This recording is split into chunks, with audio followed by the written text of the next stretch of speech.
Selamat pagi Bu Novi dan teman-teman. Saya Yusmita dengan NIM 2022011029.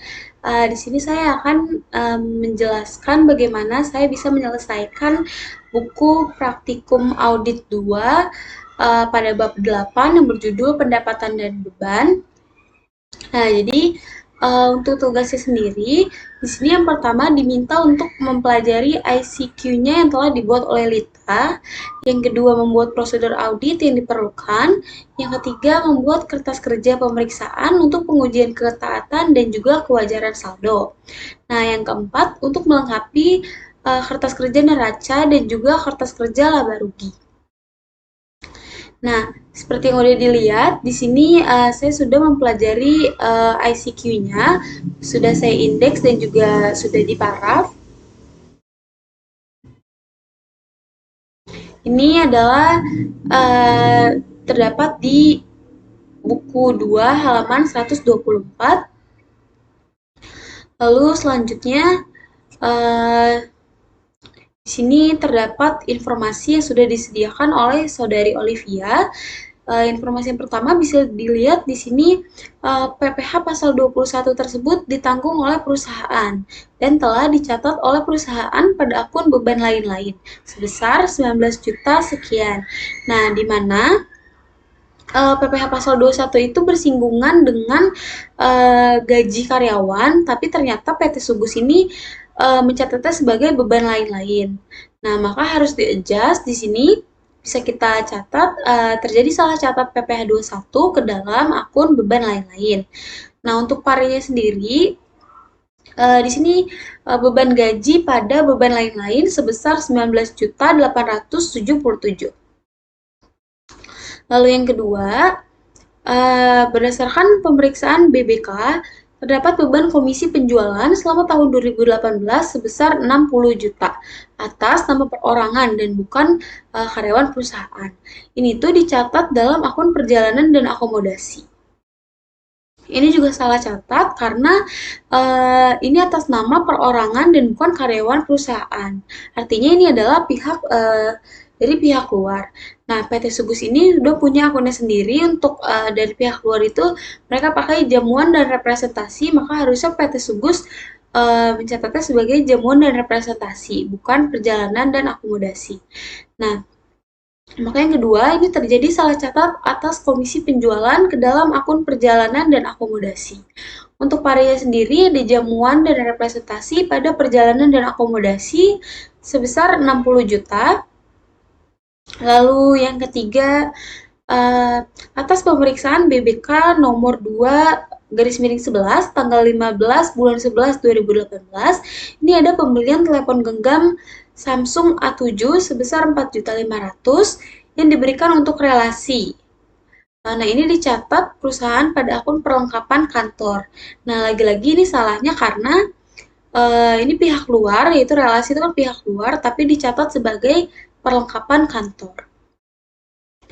Jadi terjadi salah catat atas representasi ke dalam akun perlengkapan kantor. Untuk parinya ada jamuan dan representasi pada perlengkapan kantor sebesar 4.500.000. Lalu ada yang keempat, ini atas penerimaan BBM nomor 2 garis miring 9 tanggal 14 bulan 9 2018. Ini terdapat penjualan kardus bekas sebesar 20 juta yang sudah dicatat ada Bank Lopo pada representasi dan jamuan sebesar 20 juta, yang mana ini harusnya dicatatnya nggak kayak gini karena PT Subus itu bidang usaha utamanya itu bukan untuk penjualan kardus bekas. Nah, ini seharusnya dicatat sebagai pendapatan lain-lain. Maka nomor 4, ini terjadi salah catat atas representasi ke dalam akun perlengkapan kantor. Untuk parinya, di sini ada jamuan dan representasi dan pendapatan lain-lain sebesar 20 juta. Lalu informasi yang terakhir, di sini berdasarkan pemeriksaan BBK nomor 2 garis miring 1 tanggal 5 bulan 1 2019 ini ada sebesar 100 juta untuk pembayaran ke rumah sakit atas pengobatan anak kandung dari Bapak Wansen yang merupakan beban tahun 2018. Nah, ini jadi maksudnya um, ada beban pada tahun 2000, ada beban di tahun 2018 yang baru dibayar di tahun 2019. Nah, ini dicatat sebagai kesejahteraan karyawan pada Bank Lopo. Nomor 5 ini ada PT Sugus belum mencatat beban atas biaya kesejahteraan karyawan tahun 2018 yang pembayarannya ini akan dicatat di tahun 2019. Untuk parenya ini ada kesejahteraan karyawan pada beban yang masih harus dibayar sebesar 100 juta. Selanjutnya, di sini bisa dilihat kita tinggal mindahin nominalnya ini dari pencatatan yang udah ditemukan tadi. Jadi journal adjustment. Nah, kayak gaji ini data per klien 2018 ini udah ada dari buku, maka tinggal masukin di parenya dan juga per audit. Nah, untuk parenya ini ngambil dari catatan pemeriksaan yang pertama pada beban gaji, lalu untuk kesejahteraan karyawan, ini dari catatan pemeriksaan kelima, lalu selanjutnya ada juga jasa profesional akuntansi sebesar 400, lalu ada juga jamuan representasi sebesar 84.500. Ini didapat dari penjumlahan catatan pemeriksaan kedua, ketiga, dan juga yang keempat. Nah, di total maka hasilnya 84.500 rupiah. Nah, di sini juga ada untuk gaji karyawan, di sini kreditnya ada 8.640.000. Ini PPh yang terutang.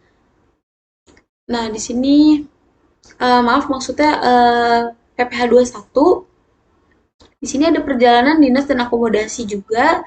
Ini nominalnya didapat dari catatan pemeriksaan yang kedua. Lalu ada juga ini perlengkapan kantor sebesar 4.500.000 didapat dari pencatatan yang ketiga. Nah, untuk dapat nilai per auditnya ini kita harus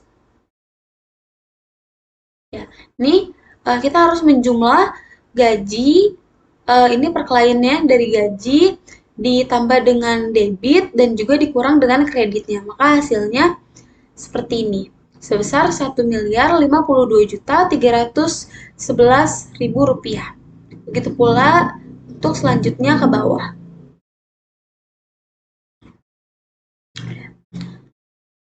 Nah, selanjutnya di sini ada informasi dari buku 1 halaman 172 dan juga 173 untuk utang pajak. Ini untuk masa pajaknya di sini kita mulai dari Januari sampai Desember. Nah, untuk tanggal setornya ini didapat dari buku 1 halaman 186. Nah, lalu untuk jumlahnya ini sebesar 1.807 rupiah setiap bulannya dari Januari sampai dengan November. Lalu ada juga tanggal lapor ini didapat dari buku 1 halaman 197.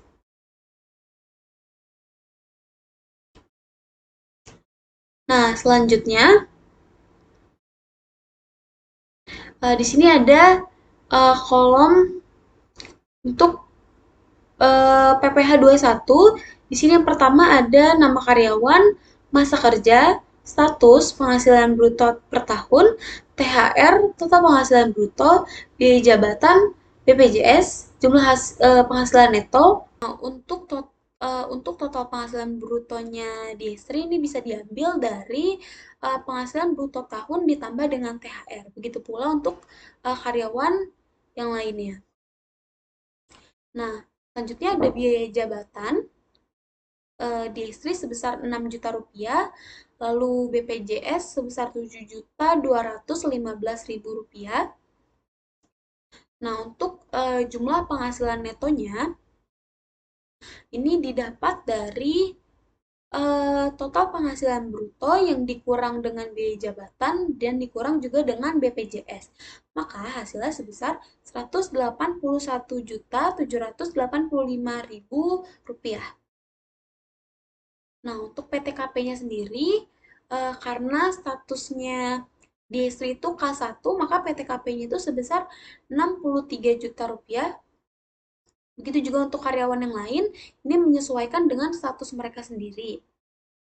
Lalu, ini ada PKP-nya. Ini PKP-nya didapat dari jumlah penghasilan neto yang dikurang dengan PTKP, maaf. Maka hasilnya sebesar 118.785.000 rupiah. Nah, ini untuk perhitungan PPh 21 pada karyawan-karyawan yang penghasilan netonya itu lebih dari PTKP-nya. Ini ada beberapa karyawan yang penghasilannya nggak perlu kena PPh 21 atau di bawah dari PKP-nya sendiri. Nah, untuk PPh 21-nya itu sebesar 19.940.250 rupiah. Ini yang merupakan hasil penemuan audit. Sedangkan pembayaran PPh 21 yang sudah disetorkan oleh PT Subus itu sebesar 19.877 rupiah. Nah, maka untuk catatan pemeriksaannya, yang pertama, adanya kelebihan atas perhitungan PPh 21 pada tahun 2018, di mana total PPh 21-nya ini menurut pencatatan PT Subus itu sebesar 28.500.500 rupiah 250. Ini terdapat pada buku 1 halaman 172. Nah, yang telah dibayarkan itu minus 19.877 rupiah. Nah, untuk utang PPh 21-nya itu sebesar 8.703.250 rupiah. Lalu, untuk total PPh 21 berdasarkan hasil pemeriksaan itu sebesar 19.940.250. Ini didapat dari tabel yang 2 tadi untuk jumlah hasil PPh 21. Lalu ini dikurang maka hasilnya sebesar 63.250. Maka selisihnya itu 8.703.250 dikurang dengan 63.250 rupiah. Yang mana hasilnya itu adalah sebesar 8.640.000 rupiah. Maka untuk parenya sendiri, ini ada utang PPh 21 pada beban gaji sebesar 8.640 juta rupiah, yang mana ini yang didapat dari selisih. Nah, yang kedua, ini ada beban dilakukan atas pembayaran PPh 23 untuk jasa akuntan. Untuk akunnya sendiri, ini ada jasa profesional pada utang PPh 23 sebesar 400.000 rupiah. Yang mana nominal ini didapat dari buku 1 halaman 16, di situ dicantumkan bahwa jasa profesional sebesar 20 juta rupiah, yang mana jasa profesional akuntan itu tarifnya sebesar 2%. Maka 20 juta dikali 2% hasilnya 400 ribu rupiah. Nah, ini kita tinggal masukin nominalnya untuk utang pajak PPh 21 tadi eh, ini sebesar 8.640. Lalu maka per auditnya ini didapat dari per klien yang dikurang dengan eh, debit dari pare tersebut, dari selisih ini.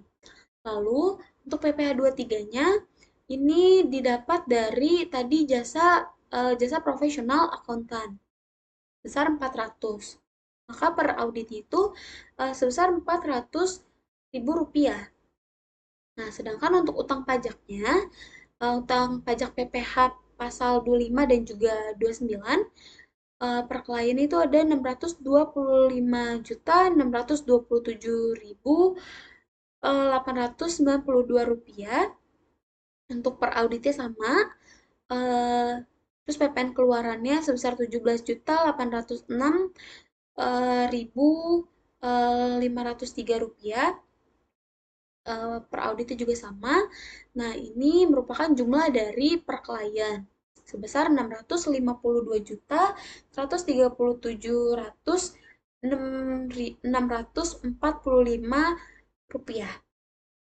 Untuk debitnya ini dijumlah, kreditnya juga sama. Nah, untuk per auditnya juga ini dijumlah, maka mendapatkan hasil sebesar 643 juta 897.645 rupiah.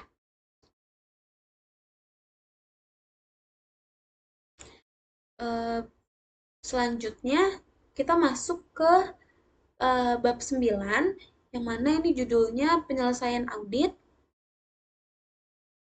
Nah, untuk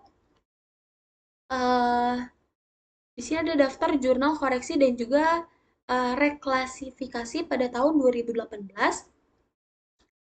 Jadi untuk nomor 1 sampai nomor 8 itu didapat dari catatan pemeriksaan modul 2. Untuk akun penjualan dan PPN keluaran pada piutang usaha PT Krakatau dengan nominal 10 juta, 1 juta, dan juga 11 juta rupiah. Yang kedua, ada piutang usaha PT Usaha Lancar pada penjualan dan juga PPN keluaran dengan nominal 198 juta rupiah dan kreditnya 180 juta rupiah dan juga di sini ada piutang usaha PT Sejahtera dengan nominal 22 juta pada penjualan dan juga pada PPN keluaran sebesar 20 juta dan juga 2 juta. Selanjutnya ada piutang usaha PT Zebra Pratama pada piutang usaha PT Lestari sebesar 15 juta rupiah. Ada juga beban piutang tak tertagih pada piutang usaha PT Orientasi sebesar 11 juta rupiah. Ada juga beban piutang tak tertagih pada piutang usaha PT Tempo sebesar 15 juta rupiah. Ada juga PT Usaha Forbox pada penjualan sebesar 210 juta rupiah. Dan yang ke-8 ada piutang usaha Royal Ink pada penjualan sebesar 418 juta rupiah. Nah, untuk nomor 9 sampai dengan nomor 14 itu didapat dari modul 3. Bisa dilihat untuk jurnal dan juga akun-akunnya. Nah, untuk nomor 15 sampai dengan 24 itu didapat dari modul 4. Selanjutnya untuk nomor 25 sampai dengan 32 itu didapat dari modul 5, lalu nomor 33 sampai dengan 35 didapat dari modul 6. Selanjutnya ada juga 36 sampai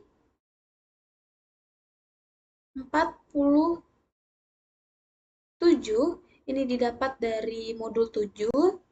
Lalu ada juga nomor 48 sampai dengan 54 ini didapat dari modul 8. Nah, selanjutnya untuk ARP-nya,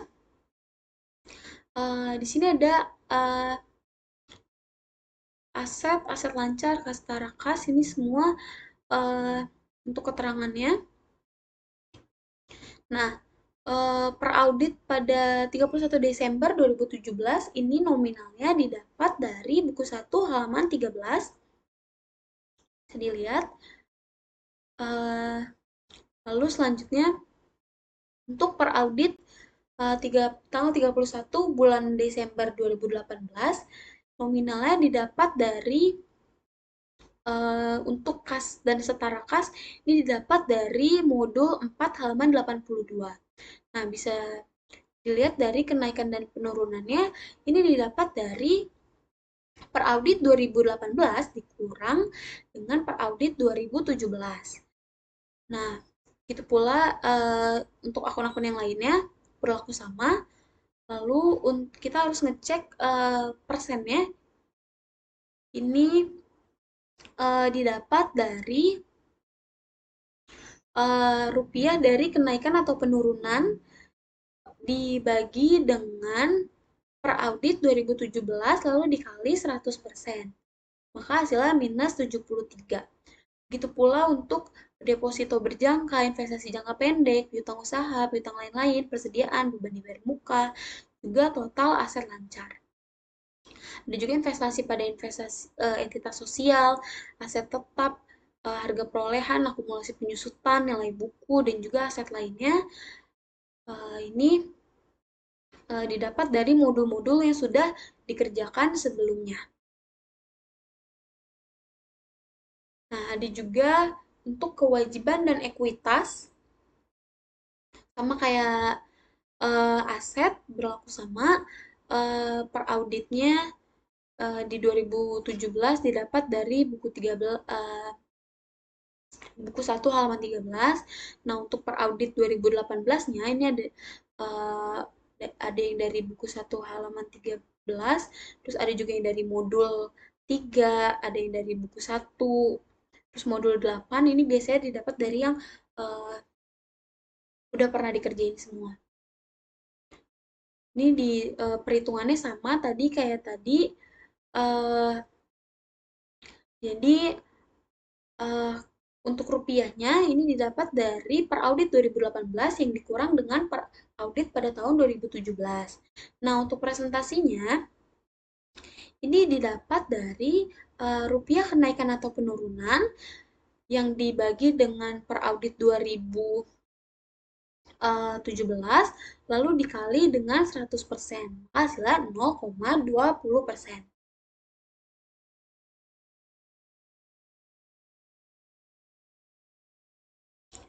Nah, selanjutnya ini ada penjualan neto untuk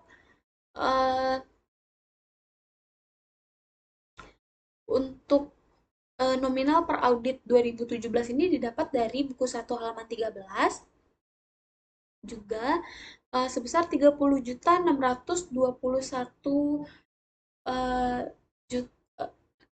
miliar 621 juta 597.850 rupiah, dan per auditnya dari modul 2 halaman 38 sebesar 43 juta sekian.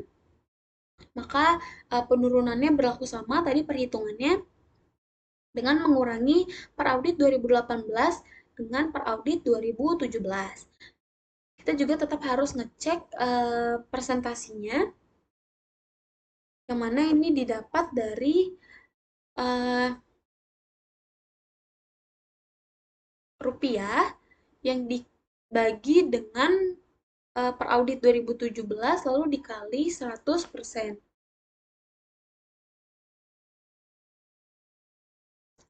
Selanjutnya ada representation letter.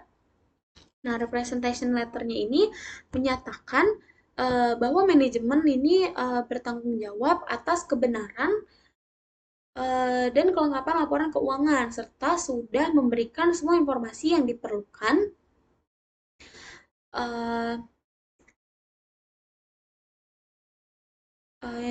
oleh auditor dan juga tidak ada hal penting yang disembunyikan. Lalu selanjutnya ada surat surat pernyataan direksi. Ini menyatakan bahwa direksi bertanggung jawab penuh atas penyusunan dan juga penyajian laporan keuangan perusahaan secara wajar, serta tidak ada kesalahan material atau penyimpangan informasi yang disembunyikan. Nah, selanjutnya ini ada neraca. Nah, untuk aset lancarnya sendiri, ini menjumlahkan untuk mencari jumlah aset lancar ini menjumlahkan dari kas dan setara kas, aset lancar dan investasi penggunanya, investasi saham tersedia untuk dijual, piutang usaha pihak ketiga utang pajak, piutang lain-lain, persediaan, dan juga ada biaya dibayar di muka pada tahun 2018 dijumlah dengan hasil 17 miliar 406 juta rupiah 817.683 rupiah. Untuk aset tidak lancarnya jumlahnya sebesar 6 miliar 498 juta 986.333 rupiah. Lalu ada kewajiban jangka pendek jumlahnya sebesar 3 miliar 914 777.152. Untuk kewajiban jangka pendek, jangka panjang, jumlah kewajibannya sebesar 10.136.955.444 rupiah. Maka jumlah kewajiban ini dijumlah dari jumlah kewajiban jangka pendek di jangka panjang dan jangka pendeknya sebesar 14 miliar sekian. Lalu untuk jumlah ekuitas ini sebesar 9 miliar 854 juta 71.420 rupiah. Maka untuk jumlah kewajiban dan ekuitas ini sebesar 23 miliar 905 juta 804.116 rupiah. Ini didapat dari ARP dan modul-modul yang sudah dikerjakan sebelumnya. Selanjutnya, di sini ada laporan laba rugi yang untuk tahun yang berakhir 31 Desember 2018 dan juga 2017 yang dinyatakan dalam rupiah. Untuk pendapatan usaha neto, untuk nominalnya ini ada 43 miliar 362.175.000 rupiah. Lalu ada tahun 2017-nya sebesar 30 miliar 621.597.850 rupiah. Yang mana ini untuk pada tahun 2018 ini didapat datanya dari buku 1 halaman 14. Lalu untuk beban pokok usaha 2018 ini ya sebesar 33 miliar sekian. Nah, untuk laba brutonya ini didapat dari pendapatan usaha neto yang dikurang dengan beban pokok usaha. Selanjutnya, untuk beban usahanya ini sebesar 2 miliar 580 juta 84.539 rupiah. Lalu untuk laba usaha ini didapat dari laba bruto yang sudah dikurangi dengan beban usaha. Nah, hasilnya sebesar 7.602.992.502. Lalu, untuk beban lain-lain, ini ada kerugian keuntungan selisih kurs, kerugian keuntungan aset tetap, ada juga pendapatan bunga dengan nominalnya, lalu ada beban bunga, dan juga ada lain-lain neto. Ini lain-lain neto ini didapat dari penjumlahan dari kerugian keuntungan selisih kurs sampai beban bunga, yang mana hasilnya sebesar 2.135.524 rupiah. Lalu ada dapat dari laba usaha yang dikurangi dengan lain-lain neto, yang hasilnya 5.430.956.978 rupiah. Nah, untuk beban penghasilan ini sebesar 1.078.877.892 rupiah. Lalu ada laba neto. Laba neto ini didapat dari laba sebelum pajak yang dikurangi dengan beban pajak penghasilan, yang mana hasilnya sebesar 4.356.079.086 rupiah. Selanjutnya ada laporan perubahan ekuitas PT Sugus untuk tahun yang berakhir 31 Desember 2018 yang dinyatakan dalam rupiah. Nah, ada saldo 31 Desember 2016 untuk modal sahamnya sebesar 2.200.000.000 rupiah, dan saldo labanya didapat dari buku 1 halaman 14 sebesar 1.761.761.040.864 dengan laba neto sebesar 1.458.731.470 rupiah. Nah, untuk saldo 31 Desember 2017 ini saldo labanya didapat dari saldo laba 31 Desember 2016 dan juga laba neto. Nah, maka hasilnya sebesar 3 miliar sekian. Lalu untuk laba netonya sebesar 4.356.079.086 dan saldo 31 Desember 2018 ini didapat dari saldo laba pada tahun 2017 yang dijumlah dengan laba neto. Maka hasilnya didapat 7.575.851.420 rupiah. Nah, untuk jumlahnya sendiri, ini tinggal dijumlah dari modal saham yang dijumlahkan dengan saldo laba. Maka hasilnya bisa dilihat seperti ini.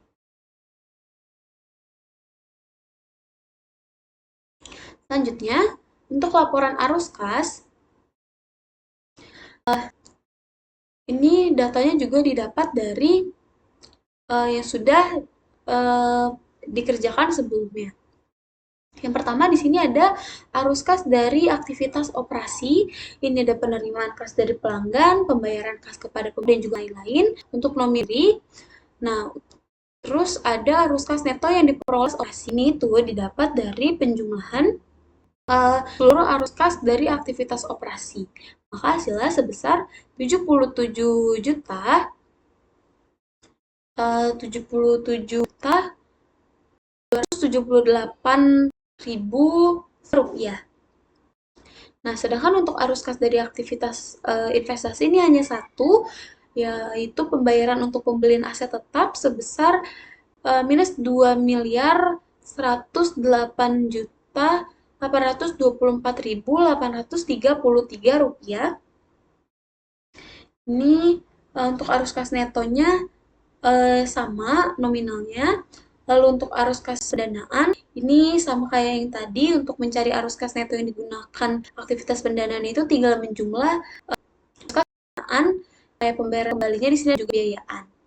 Maka hasilnya sebesar 1.881.122.800 rupiah.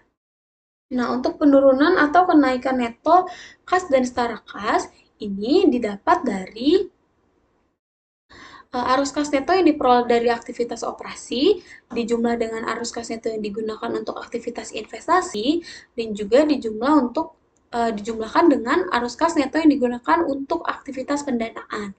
Maka hasilnya minus 150.423 rupiah 1.940 rupiah. Nah, untuk kas dan setara kas awal tahun ini diambil dari data yang sebelumnya udah ada sebesar 67.695.350 rupiah.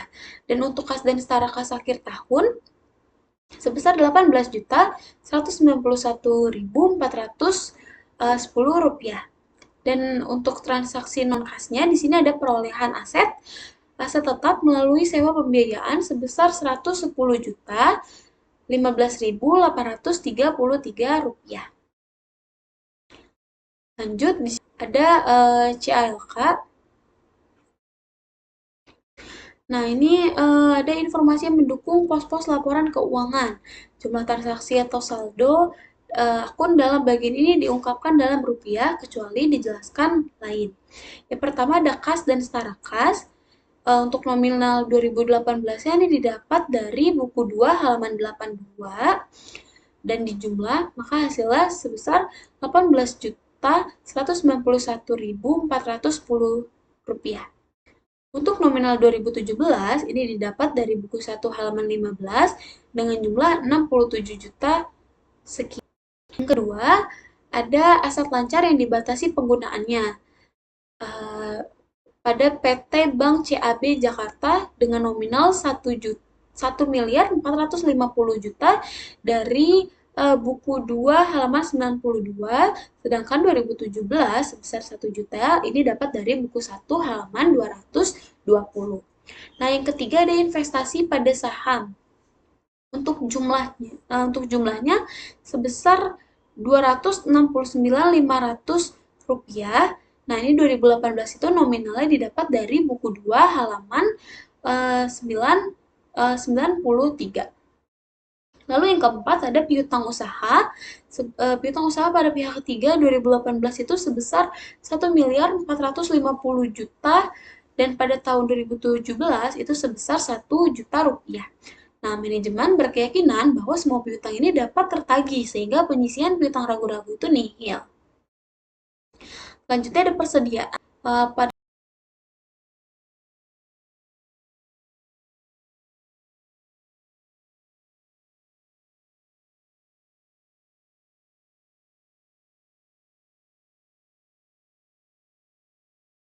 Nah, selanjutnya di sini ada persediaan pada tahun 2018 itu jumlahnya sebesar 2.221.278.700 rupiah. Untuk tahun 2017 ada 1.868.167.30 rupiah. Nah, perusahaan berkeyakinan bahwa seluruh persediaan ini dapat digunakan dalam kegiatan usaha normal. Untuk yang keenam, ada investasi pada entitas asosiasi. Nah, ada PT PU dan PT Piglet yang berlokasi di Jakarta. PT PU kepemilikannya sebesar 10%, PT Piglet sebesar 30%. Nah, untuk nilai yang tercatat PT PU itu pada tahun 2018 sebesar 100 juta, sedangkan PT Piglet sebesar 325 juta 200 rupiah dengan jumlah sebesar 425 juta 200 ribu rupiah. Nah, perusahaan mendapat dividen atas investasi yang dilakukan pada entitas asosiasi. Adapun dividen tersebut dapat diperinci sebagai berikut. Ada PT PU dan PT Piglet dengan jumlah 6.800.000 rupiah dan pada tahun 2017 sebesar 36 juta rupiah.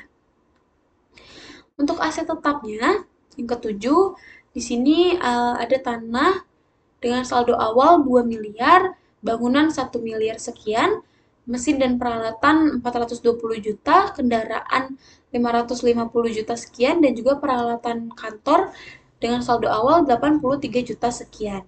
Dengan penambahan berikut dan juga penambahan sebagai berikut.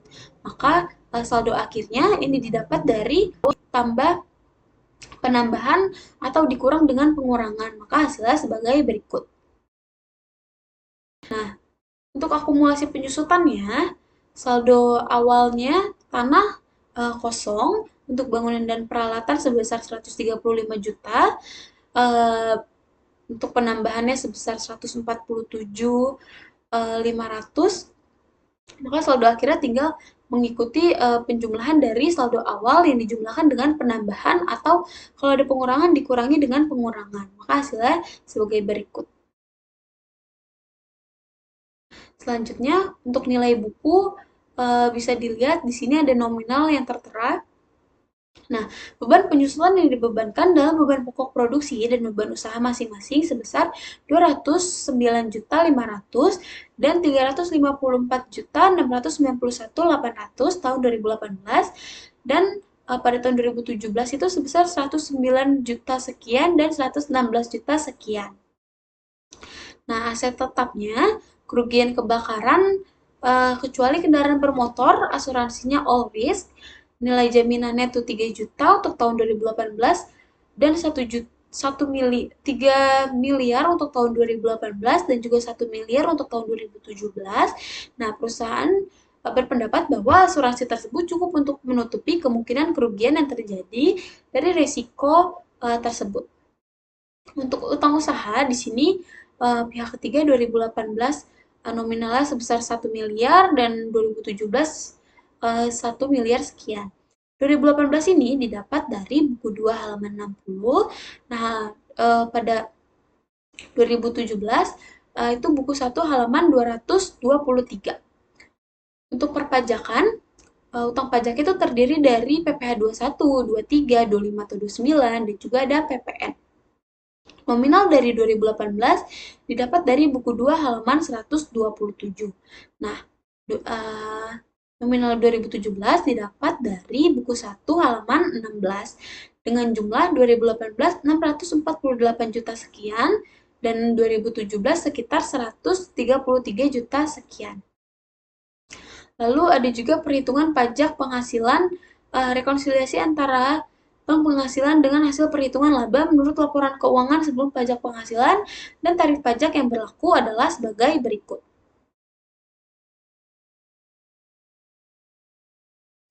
Ada juga beban pajak penghasilan. Nah, yang 10 ini ada utang bank. 2018 ini semua nominalnya didapat dari buku 2 halaman 142, 2017 didapat dari buku 1 halaman 223, 2018 itu berjumlah 11 juta sekian dan 2017 841 juta sekian. Untuk modal sahamnya sendiri, ini ada pemegang sahamnya itu ada PT SWAT dan juga PT TEP dan juga ada Ibu Melinda. Dengan jumlah saham PT SWAT 500 lembar, PT TEP 450 lembar, dan Ibu Melinda 50 lembar. Nah, nominalnya ini didapat dari data buku 1 halaman 17. Maka jumlahnya itu nominalnya sebesar 1 miliar sekian. Lalu selanjutnya ada beban pokok penjualan. Bisa dilihat di sini. Lalu ada juga sebagai berikut. Lalu ada juga pengungkapan lainnya. Jadi informasi kurs mata uang asing nilai tukar dolar Amerika Serikat terhadap rupiah pada Desember 2018 dan 2017 berdasarkan kurs tengah Bank Indonesia sebesar 15.000 dan 13.000 untuk 1 USD. Nah, tanggal penyelesaian laporan keuangan tanggung jawab atas penyajian dan pengungkapan laporan keuangan untuk tahun yang berakhir 31 Desember 2018 yang disusun dan diotorisasikan pada tanggal 30 Maret 2019. Nah, selanjutnya di sini ada laporan auditor yang independen. Nah, untuk laporan auditor yang independen, ini menyatakan bahwa auditor telah melakukan audit atas laporan keuangan PT Sugus dan memberikan opini bahwa laporan keuangan tersebut ini disusun secara wajar sesuai standar SAK yang berlaku di Indonesia. Manajemen letternya di sini bisa dilihat ini menyatakan bahwa manajemen ini bertanggung jawab atas laporan keuangan, telah memberikan semua informasi yang dibutuhkan auditor, dan juga memberikan tanggapan atas temuan audit. Saya rasa cukup sekian penjelasan dari saya, kurang lebihnya mohon maaf. Sekian, terima kasih.